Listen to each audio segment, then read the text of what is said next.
हमारा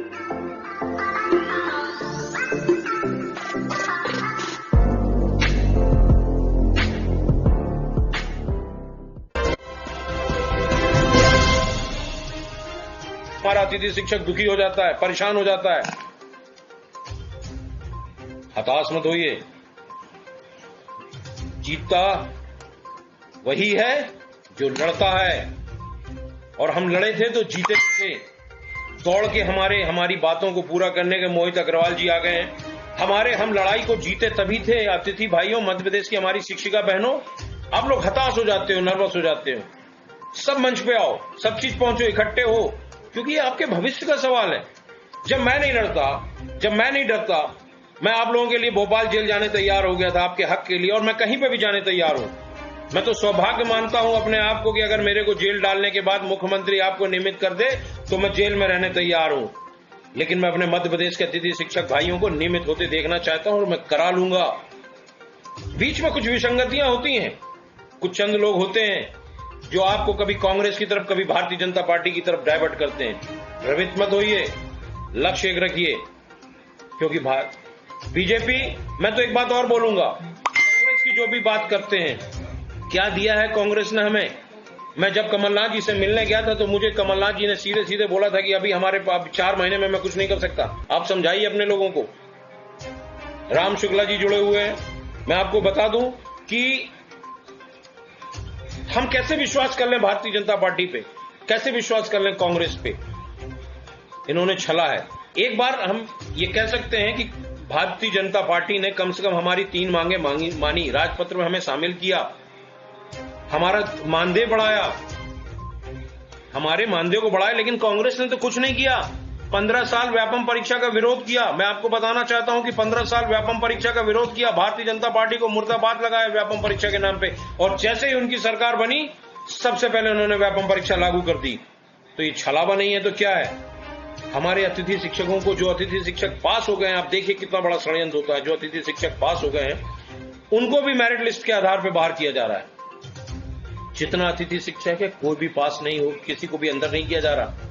हजारों की तादाद में हमारे अतिथि शिक्षक पास हुए हैं, लेकिन छल रहे हैं ये। इन्होंने मेरिट लिस्ट बना दी है। आप खुद सोचिए कि ऐसे में हमारा कौन सा अतिथि शिक्षक नियमित होगा। इसलिए परेशान मत होइए, मैं युद्ध करने के लिए तैयार हूं। सेनापति आपका मजबूत है, सेना चाहिए, और युद्ध आप जीतोगे। दुनिया में कोई काम असंभव नहीं है। एक मैंने कहीं सुना था कि कौन कहता है कि आसमान में छेद नहीं हो सकता? एक पत्थर तबीयत से उछाल के तो देखो। और आपके भाई ने अंबेडकर पार्क भोपाल में वो करके दिखाया था कि आप लड़ाई को कितने मजबूती से लड़ सकते हो और जीतोगे।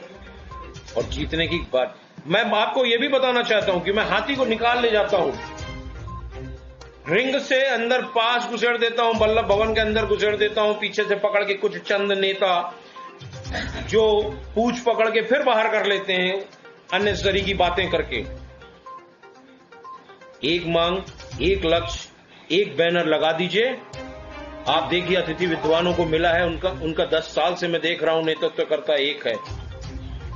हम अगर भटकेंगे कभी कुछ हासिल नहीं होगा।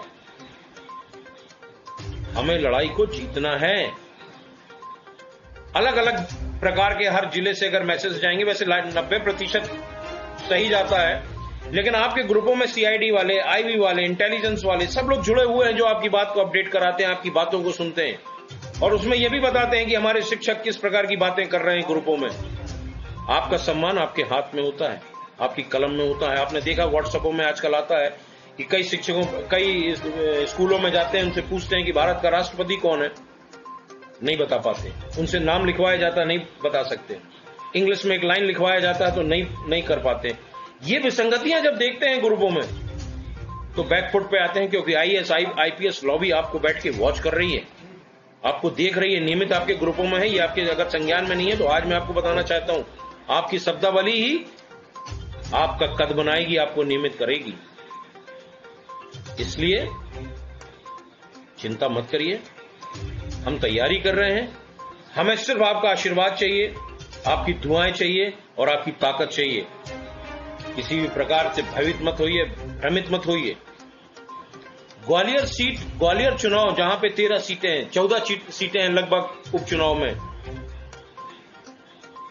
वहां पे अपन ऐतिहासिक अगर आंदोलन कर दिया, आप ये मान लो इनको ये एहसास हो गया कि हम ये हरा देंगे, तो आप ये तय मान लेना कि आप नियमित हो जाओगे। लेकिन हमें वो शक्ति दिखानी पड़ेगी। एक बार फिर से ट्रेनों में भर के जो तारीख में बोलने वाला हूं और बोलूंगा जल्दी से, अगले वीडियो लाइव होके उसमें मैं तारीख दे दूंगा। उस दिन भोपाल में, क्षमा चाहता हूं ग्वालियर में, दिखा दीजिए सिंधिया जी को कि मान शिवराज जी, कमलनाथ जी, सिंधिया जी, आपके लिए भी इतनी भीड़ नहीं आती जितनी अब अतिथि शिक्षक अपने नौकरी के लिए आएगा। और आपको घर घर घूम के, गली गली घूम के, क्योंकि शिक्षक एक नहीं होता, एक शिक्षक 100 घरों पे हमला करता है, क्योंकि वो 100 बच्चों से ज्यादा बच्चों को पढ़ाता है और 100 बच्चों के पिता, उनका परिवार उनका होता है। तो अगर वो बनाएगा नहीं ना, तो नष्ट नाबूद कर देगा। और इतिहास गवाह है, जिस राज्य में, जिस साम्राज्य में शिक्षक का अपमान हुआ है, वो साम्राज्य नष्ट हो गया है। शिवराज जी, आप भी अतिथि शिक्षकों के कारण मंच से उतरे थे, मुख्यमंत्री पद से हटे थे। अगर आप सर्वे करा लीजिए, मेरी बात गलत होगी तो मैं अतिथि शिक्षकों की बात करना बंद कर दूंगा। आपको पद से उतारने का काम इसी अतिथि शिक्षकों ने किया था और दोबारा फिर करने वाला है, अगर आपने जल्द हमारे लिए बड़ा फैसला नहीं लिया तो। हम इस फैसले का इंतजार कर रहे हैं और हम मध्य प्रदेश के अपने अतिथि शिक्षकों को आह्वान कर रहे हैं कि भोपाल में मैं क्षमा चाहता हूं, ग्वालियर में मैं आंदोलन की तैयारी कर रहा हूं।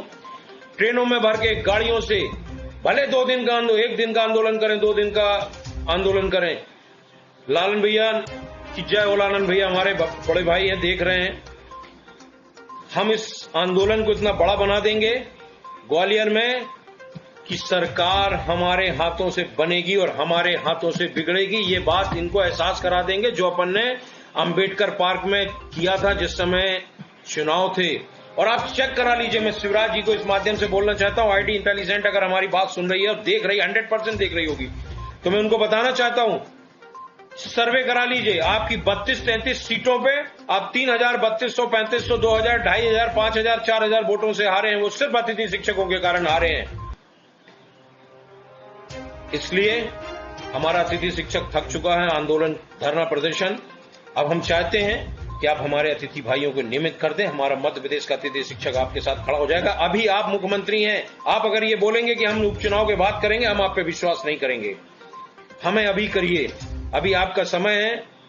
आप हमारी बातों को सुनिए और हमें नियमित करिए। हमारे आंदोलन के पहले अगर आपने कोई बड़ी घोषणा कर दी और लागू कर दिया, तो पूरा मध्य प्रदेश का अतिथि शिक्षक भारतीय जनता पार्टी को जिताने का काम करेगा। और अगर नहीं किया तो हम आपको आश्वस्त कराते हैं आज, जैसा कि आप पता कर लीजिएगा, उमाशंकर गुप्ता जी से पूछ लीजिएगा। मैंने उनके घर में बैठ के कहा था कि माननीय मंत्री जी, आप चित्रकूट चुनाव हार गए हैं, वहां पे हमारे अतिथि शिक्षक, आंगनवाड़ी, आशा, उषा रसोइयों ने विरोध किया था, हजारों की तादाद में पहुंचे थे। अब मैं आपको ये वचन देता हूं कि अगर आपने हमारे अतिथि शिक्षकों को नियमित नहीं किया तो आप 26 में से 25 सीटें हार जाओगे। हमारा पूरा मध्य प्रदेश का अतिथि शिक्षक आपका विरोध करेगा। आप सिर्फ एक सीट जीतोगे। आज मैं घोषणा कर रहा हूं, आज आपकी स्थिति वो है कि आप सिर्फ 1 सीट जीतोगे, बाकी 25 सीट हार जाओगे आप। इसलिए हमारे अतिथि शिक्षकों को नियमित करिए और हम एक अतिथि शिक्षक परिवार के साथ मिलकर आपको जिताने का काम करें। मध्य प्रदेश का अतिथि शिक्षकों को मैं वचन देना चाहता हूं, चिंता मत करिए, हताश मत होइए। शंभू चरण दुबे ने तैयारी कर ली है ग्वालियर में आंदोलन की, और आप ये जानते हो कि मैं छोटा आंदोलन नहीं करता। मेरा आंदोलन होगा तो सरकार हिलेगी, सत्ता हिलेगी, क्योंकि तैयारी करके जब आंदोलन होता है ना, मैं 10 दिन पहले जाके वहां पे 15 दिन 10 दिन पहले जाके वहां पे मैं तैयारी करूंगा, प्रेस कॉन्फ्रेंस करूंगा, संदेश दूंगा, हर चीज तरीके से होगी। बस आप लोग एक ताकत झोंक के गाड़ियों में भर भर के बसें लेके, आज बसें मध्य प्रदेश में बंद है, टैक्सियां खाली पड़ी हैं, सस्ते में आप लोगों को मिलेगी, लद के पहुंचो। एक बार होने दीजिए उपचुनाव के पहले आर या पार।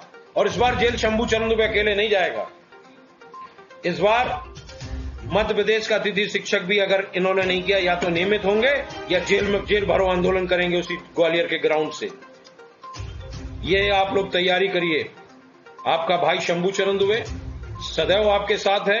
इस लड़ाई को बराबर कंधे से कंधा मिला के लड़ता आया है, लड़ता आऊंगा। और मैं आपको ये बोलना चाहता हूं कि जो परिवर्तन आपने 2 साल के अंदर मध्य प्रदेश के अंदर देखा है अतिथि हित में, वो आप खुद एनालिसिस करिए कि क्या कभी 13 साल में हुआ? नहीं हुआ। क्योंकि सत्यता और सच्चाई के साथ ईमानदारी से अगर